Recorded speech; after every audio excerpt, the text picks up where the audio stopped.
All right. Hey everybody, what's going on? Welcome back to the channel. I took a few days, maybe a week off making a video, and I'm back. I'm about to start several trips that are going to lead to many photography type of things, and hopefully see a lot more photography related content from me in the coming month. So that's not why you clicked on this video. If you have been paying attention recently, I have been shooting the Nikon Z6 II for a little bit. But more importantly, I've been focusing on a lens strategy. Lenses that do something unique and specific for me in terms of their size and their focal range, but also their rendering. And one of the things you've heard me talk about is that a lot of the new modern lenses don't have that like classic rendering. There's very few lenses made today, I think, that achieve that. And this is like, you know, Leica M mount lenses, they still do their thing. Zeiss, I still think, has some of that pop and character. I think Fuji, like the 35-1.4, 56-1.2, the 16-1.4, I think they have a very unique output and rendering. And I've heard people say that, well, you know, if I want that kind of classic, unique, older rendering, then I'll go buy old lenses that exist. But if I'm going to buy new lenses, I want clinically sharp. And so I don't really subscribe to that unless you're going to use that lens for landscape or something like that. And so with my Nikon, I've been collecting lenses that serve a very specific function and purpose. For example, I just picked this up. This right here is the Nikon 24-120 f4S lens. Very hard lens to find. It's sold out everywhere. I happened to find one at ProCam in Detroit. They had one left. This was it. And I'll do a review on this later. You'll hear more about this, but fantastic lens. The other lens, I just picked this up. I had this before when I had my Leicas.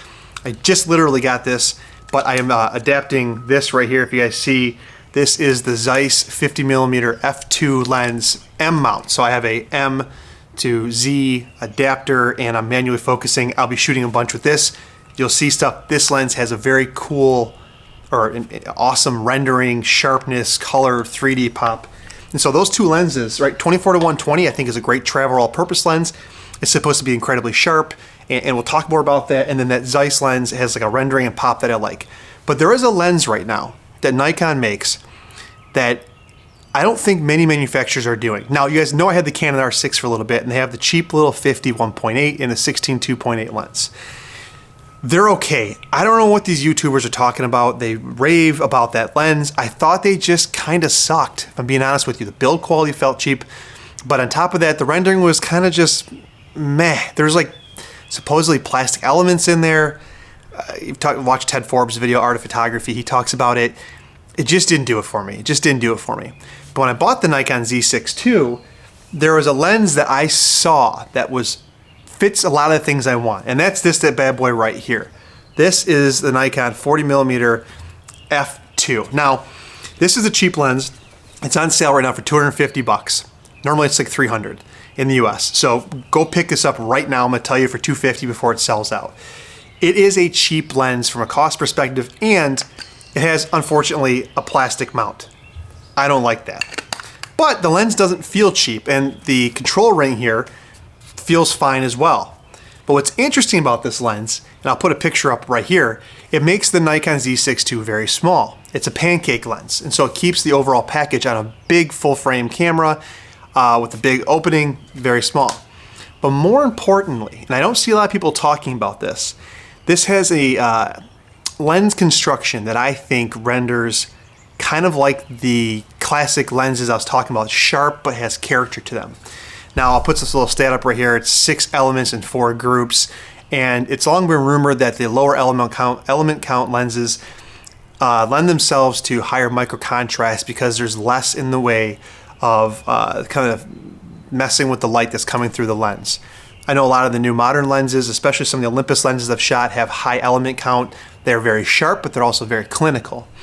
This lens renders exactly like what I'm talking about. No, it's not perfect. You hear people dogging on it because maybe corner sharpness or like edge to edge. It's not that kind of lens.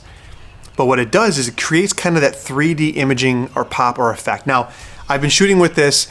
I'll put some pictures up as we talk right now. I was at the graveyard. I shot this lens. I've been at my son's soccer and I shot this lens. And some of these shots are just like random test shots, so they're not very artistic, if you will. But what I see is that this has that 3D pop and rendering that you don't get out of a lot of new modern lenses. They're either super cheap and kind of crappy, in my opinion, like the Canon 50-1.8, or they're like super heavy, big, high element count, very clinically perfect lenses that don't have that character. And if you want to get that character, you got to get into Zeiss glass, or you got to get into like Leica glass. And there are some like Canon and Sony lenses that do it as well, but I really see that kind of character. And I'll give you an example. The Zeiss 55-1.8 for Sony. Awesome lens. I love it. Zeiss made a 32-1.8 for Fuji. I like that lens. That Zeiss lens I have, the 50f2, I think it's a fantastic lens as well, that planar design. And this has that as well. And so I wanted to just make you guys aware that if you have a Nikon, the new Z mount, go pick this lens up for 250 bucks. It's a total winner. The autofocus is fine, nice and quick. I wouldn't say it's their top of the line performer.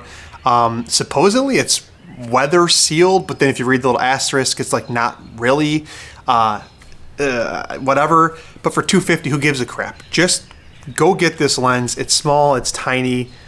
It looks fantastic. And from a, I mean, listen, the new Nikon Z lenses, they look like just giant black tube stakes hanging off your camera. They're not very pretty. Old lenses like this just smoke it. They look infinitely better. But yeah, anyways, this lens is a total winner. Hopefully you guys agree with some of the pictures I put up. If you have this lens, let me know what you think. And if you don't have it yet, go pick it up. It's cheap. They're at Best Buy. They're everywhere. And they're $250 right now on sale. I'm not being paid for this. Anyways, last but not least, I will be picking or contacting anybody who watched the small rig light video. I'm going to be sending one of those out in the next week or so. So if you haven't commented yet, go comment if you want that. I'll put a link right here to that video. And I will see you guys in the next one. Peace.